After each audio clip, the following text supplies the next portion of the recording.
Itu fakta, hadir penceramahnya ada. Dia mengaku-ngaku Gus, bahkan dia mengaku sebagai dai nasional. Ini fakta, Pak. Ada. Masa yang seperti itu juga mau dibiarkan? Kalau dibiarkan justru saya kira dosa tuh. Kalau pemerintah tidak ikut andil di dalam mencegah kemudian kemadaratan yang lebih besar ini, justru akan lebih dosa saya kira. Ini kan hari ini menjadi bias lagi. Kenapa Anda ngundang Ustadz ini? Karena rame, karena lucu.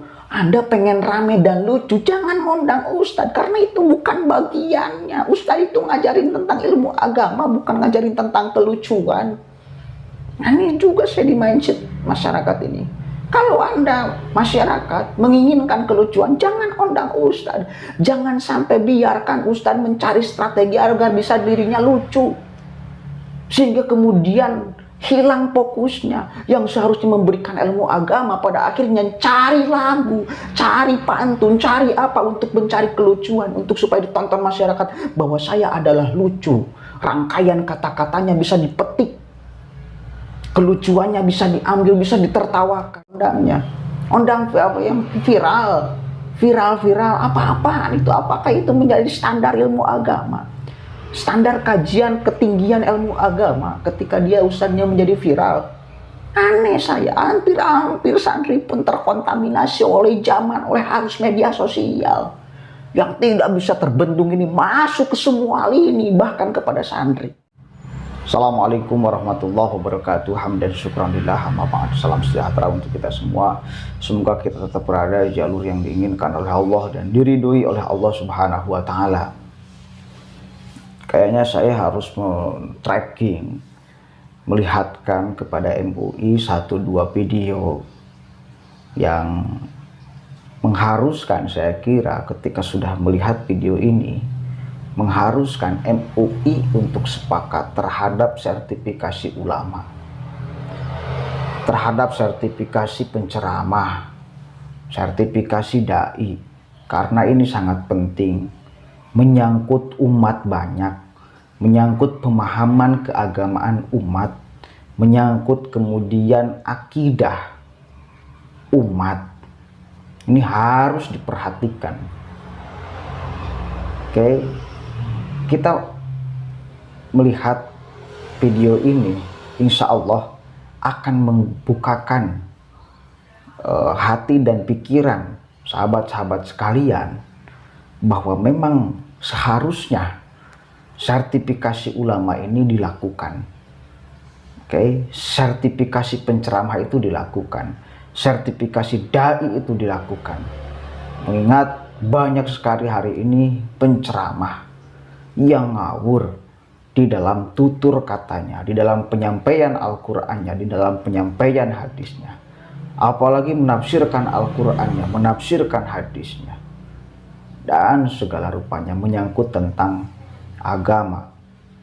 Apalagi kalau misal kita melihat banyak sekali penceramah yang tidak mencerminkan, yang tidak membawa kesejukan, yang justru malah membangkitkan emosi, yang justru malah ketidaknyamanan itu hadir. Oke, yang justru malah kegaduhan ini dirasakan akibat banyak sekali penceramah yang tidak difilter, akibat banyak sekali penceramah yang dia hanya bisa memprovokasi umat, menggunakan ayat untuk memprovokasi. Leheng, lamun ayat nu diomongkeun adalah benar. Leheng, mun diomongkeun hadisna adalah benar. Leheng, munafsirkeun ayat Al-Qur'annya adalah benar. Leheng, munafsirkeun hadisnya adalah benar. Oke, tanpa lama-lama saya akan tampilkan nih 2 ustadz yang cukup terkenal, diundang di mana-mana, ya, cuma untuk menjadi penceramah, untuk menjadi dai. Saya kira mereka ini harusnya belajar dulu, saudara, harus banyak belajar dulu sebelum menyampaikan kepada umat. Kita lihat nih. Faqala Allah Ta'ala fi kitabihil karim, a'udzu billahi as-sami'il 'alim minasy syaithanir rajim. Surat Fatir, surat 35 ayat 29, biar hidup nggak rugi baik itu di dunia atau di akhirat. Ini rumusnya. Innal ladzina yasluna kitaballah wa aqamus shalah wa anfiqu mimma razaqnahum sirran wa alaniyah tijaratan lan tabur. Al-ayat. Bong cebong. Syuting pakai handphone murah aja sombong kamu itu. Tak banting handphonemu nanti itu, tak beli harga dirimu nanti.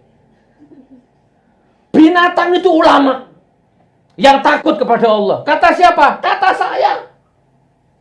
Qala Gus Nur. Oke, bagaimana menurut Anda? Bagaimana menurut antum sekalian?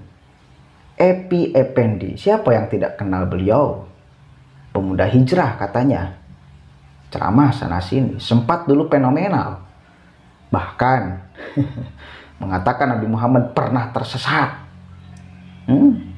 Dikecam oleh publik, dikecam oleh umat Islam.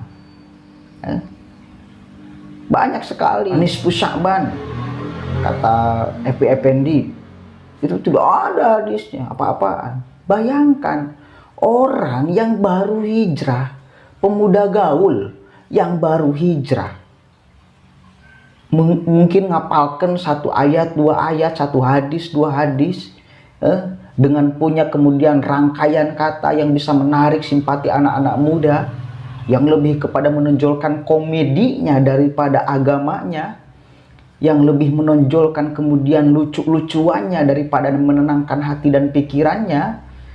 Oke, Allahu Akbar. Bagaimana pembacanya? Lihat tuh, saya dicantumkan langsung tuh dengan ayat Al-Qur'annya. Oke, yang harusnya wa'angfaku dibaca wa'angfiku, yarjuna dihilangkan. Itu ayat Al-Quran sudah paten, itu bukan karya Anda yang bisa diubah-ubah tuh.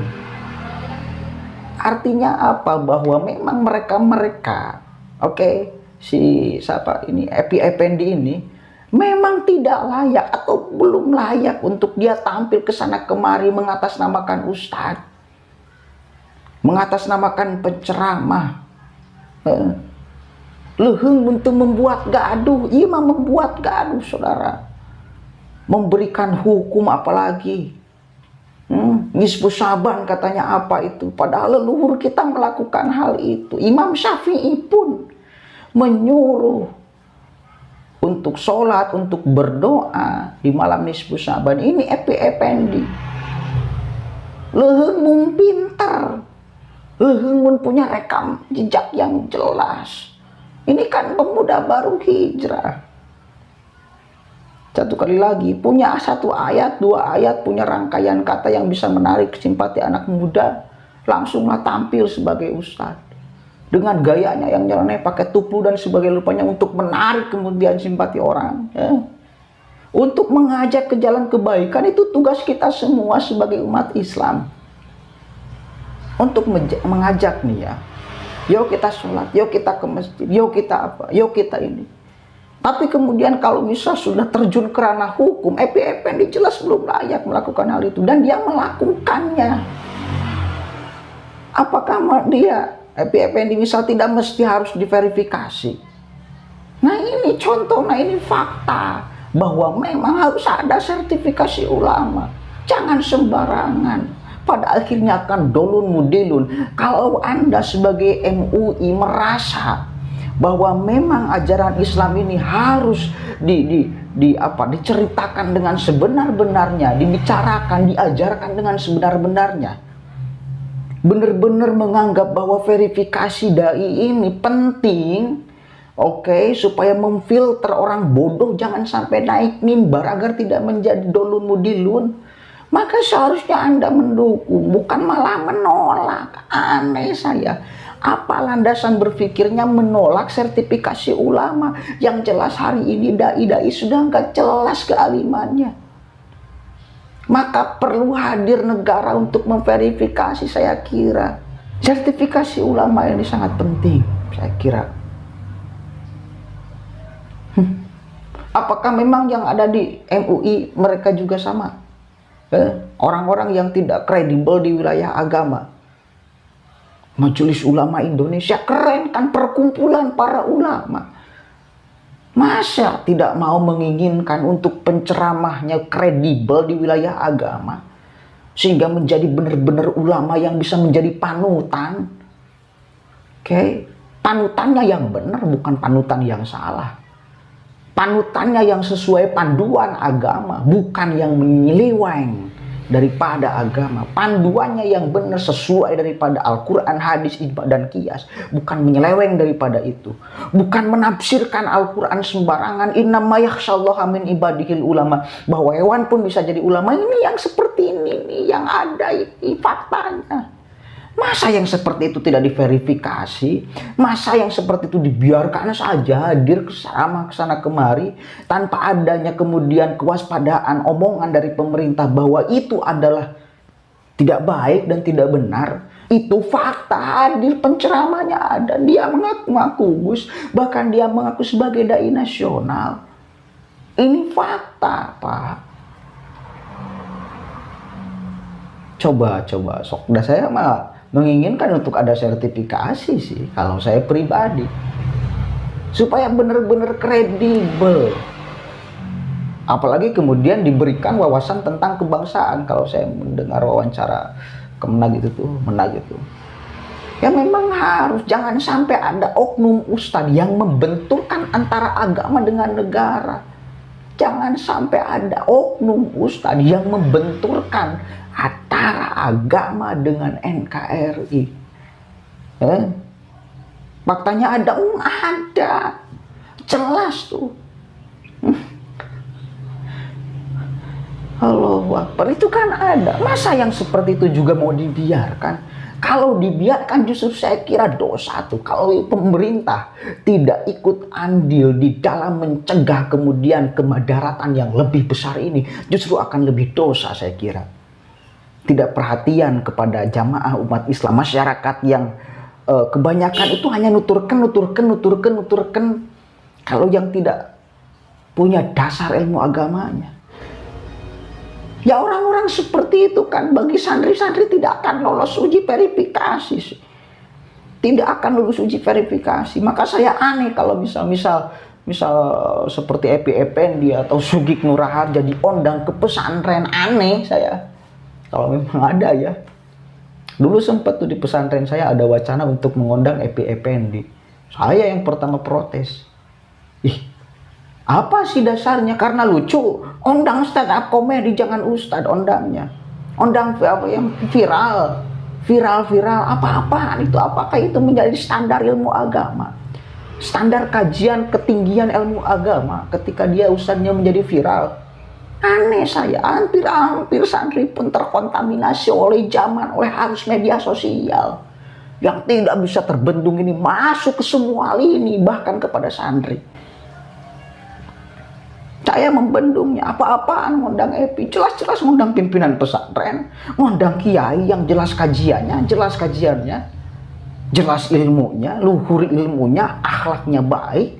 Itu yang harus diundang, itu yang kemudian harus didudukkan di depan santri agar menjadi contoh. Bukan malah ingin mengundang si Epi Effendi yang belepotan bahkan tuh. Kalau kita melihat gestur tubuhnya Epi kan seolah-olah tidak ada kesalahan, dirinya pede aja ngomongin tentang Al-Quran, dan jamaahnya pun tidak ada yang protes karena memang tidak hafal ayatnya.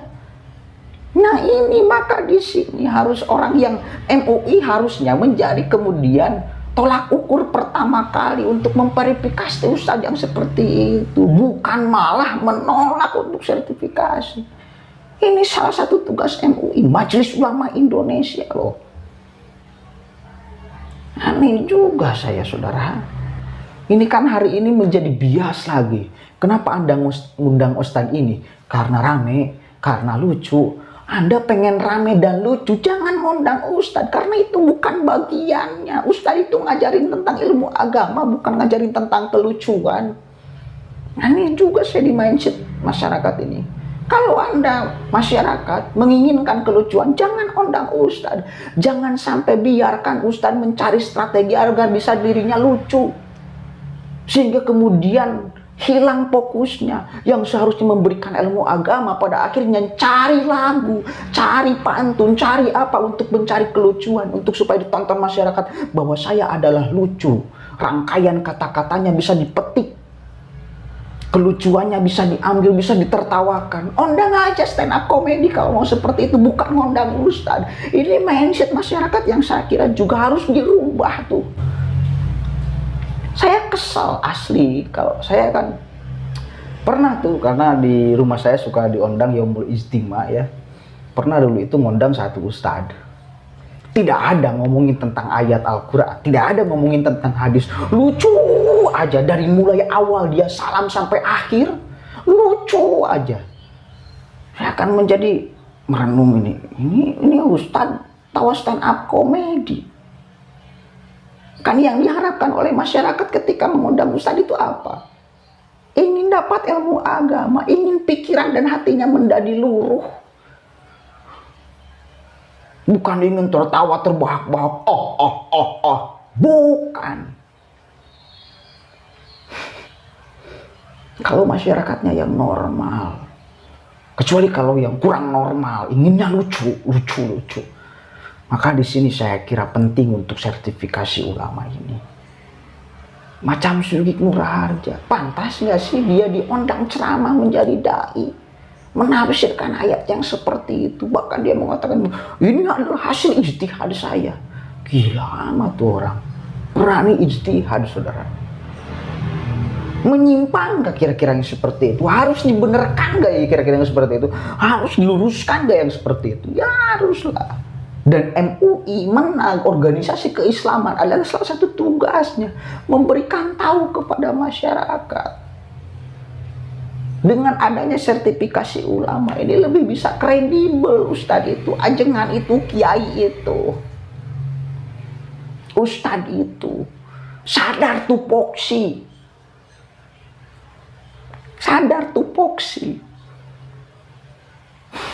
Allahu Akbar. Yuk kita merenung bareng-bareng yuk. Siapapun yang nonton ini, mau ustadz yang suka ceramahnya, mau masyarakatnya, mau MUI-nya, mau menagnya, kita sadar sama-sama fakta ini.